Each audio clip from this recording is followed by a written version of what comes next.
Bugungi darsimizda siz 5 daqiqa ichida qanaqa qilib IELTS essaylarda yoki multi-level essaylarda to'g'ri body paragraphni tashkil qilish haqida o'rganib olasiz. Ko'pchilikda fikrlar bor, vocabulary bor, lekin ustoz to'g'ri strukturada qo'ya olmayapman, qanaqa qilib yozsam eng to'g'ri struktura hisoblanadi degan savollar keladi. Kelinglar, agar siz formal essay task 2 yozayotgan bo'lsangiz, IELTS da bo'ladi, multi-levelda bo'ladimi? Siz paragraflarni hozir men именно qanaqa ko'rsatadigan bo'lsam, xuddi shunaqa qilib tuzsangiz, u to'g'ri tuzilgan hisoblanadi. Va именно mana shu struktura bo'yicha siz essayingiz uchun 7+ olishingiz mumkin bo'ladi. Именно coherence cohesion qismidan. Ya'ni coherence cohesion bu o'sha body paragraphda hamma narsalarni tiqib tashlaganmisiz yoki bitta ideyani chiroyli qilib yoritganmisiz? O'sha yoritishingiz davomida birinchi gapingizda to'g'ri narsa yozganmisiz, keyingisida, undan keyingisida to'g'ri yozganmisiz, to'g'ri gap bilan tugatganmisiz? Mana shu narsalarning hammasi coherence cohesion'ni balini aniqlab beradi. Va ko'pchilik pastroq baho olayotganlar strukturani bilmagani tufayli birdaniga fikrini aytib ketadi. Men bu paragrafda nima haqida gapirmoqchiligimni tanishtirmasdan boshlasam paragrafimni, mani bahom coherence cohesion uchun pastroq bo'ladi. Shuning uchun kelinglar, mana bu strukturani ko'rib chiqamiz. Ya'ni qanaqa qilsa biz yuqoriroq baho olishimiz mumkin. Body paragraphni boshlashingizda siz birinchi topic sentence dan boshlashingiz kerak bo'ladi. Topic sentence o'zi nima? O'sha paragrafda nima haqida gapirmoqchi bo'lsangiz, topic sentencingizda yozib olishingiz kerak bo'ladi. Masalan, sizga mavzu berilgan online ta'lim offline ta'limdan yaxshiroqmi degan mavzu. For example, online education is better than face-to-face learning degan mavzu bo'lsa. Demak, siz birinchi online ta'limning yaxshi taraflari haqida gapirmoqchimisiz? Mana shu body paragraphda uni birinchi gapida aytib olishingiz kerak. Ya'ni online education is better than in-person learning. Ya'ni online ta'lim o'sha face to face, ya'ni yuzma-yuz o'rganishdan yaxshiroq. Buni masalan ikkita sababi bor deb birinchi gapingizda aytib olishingiz kerak. Mana shu birinchi gapda aytishingizni o'zida ekzamlar tushunadi. Bu paragrafda demak onlayn ta'limning yaxshi taraflari haqida gapirmoqchi ekan deydida. O'sha tushungandan keyin sizni coherence cohesioningizga avtomatik yuqoriroq ball beradi. Demak, topic sentence birinchisi mana shunaqa gap bo'lishi kerak ekan. Ikkinchisi, topic sentence'ni aytganingizdan keyin reason 1. Masalan, birinchi sababingizni aytishingiz kerak. Nimaga, masalan, online educationni siz face to face learningdan yaxshiroq deyapsiz? Birinchi argumentingiz. Birinchi argumentingizni keltirganingizdan keyin, masalan, aytaylik, online learning bu flexible dedingiz. Online learning flexible degani, ya'ni moslashuvchan degani fikringizni aytdingiz. Ana endi undan keyingi gapingizda flexibleligini tushuntirib bering, ya'ni explanation bering. O'sha moslashuvchan dedingizmi?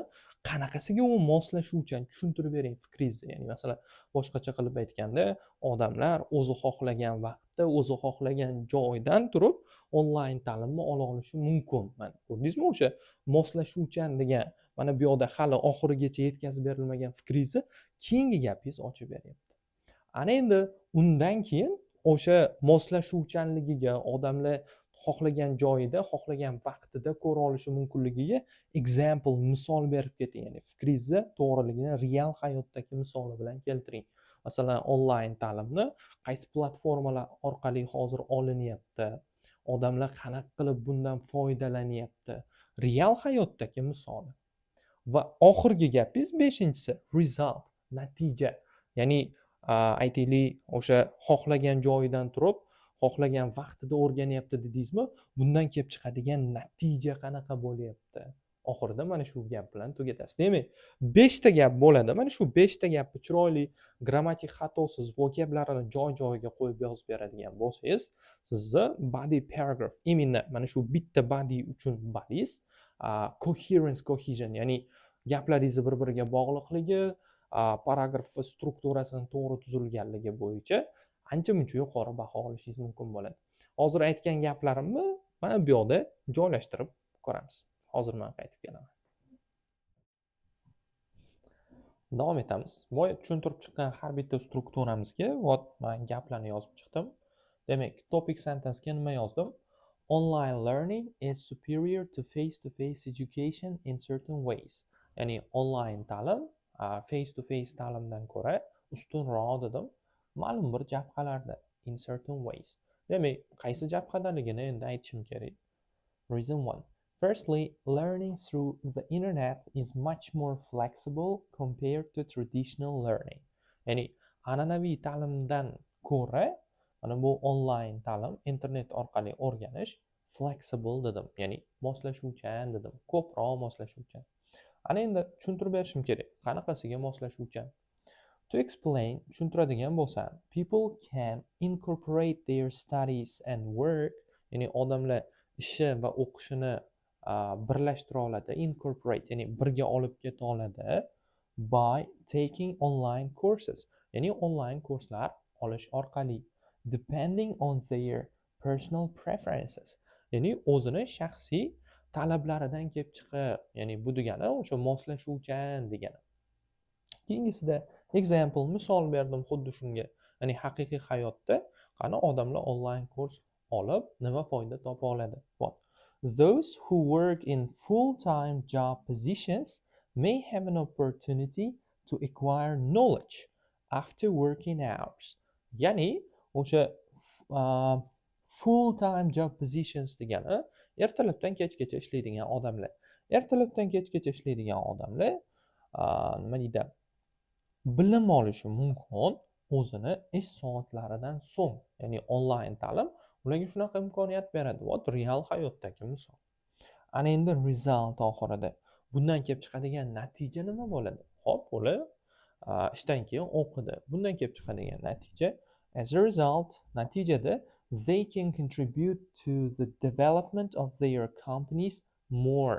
Ya'ni o'z kompaniyalari rivojiga ko'proq hissa qo'sha olishadi. Increasing their chances of being promoted. Va ular o'zini o'sha lavozimi ko'tarilish, karyerasida ko'tarilish bo'lish ehtimolini, imkoniyatini oshirishadi dedim. What? Ko'ryapsizlar, bu yoqda onlayn ta'limni bittagina o'sha flexible degan so'zini mana shu etaplarda biz shuncha qilib kengaytirib yoza oldik. Demak, sizda ideya yetishmayotgan bo'lsa ham shu strukturada qo'yib yozsangiz bo'ladi. Ideyalaringiz bo'lgan taqdirda ham qanaqa tartibda qo'yishni bilmayapsizmi?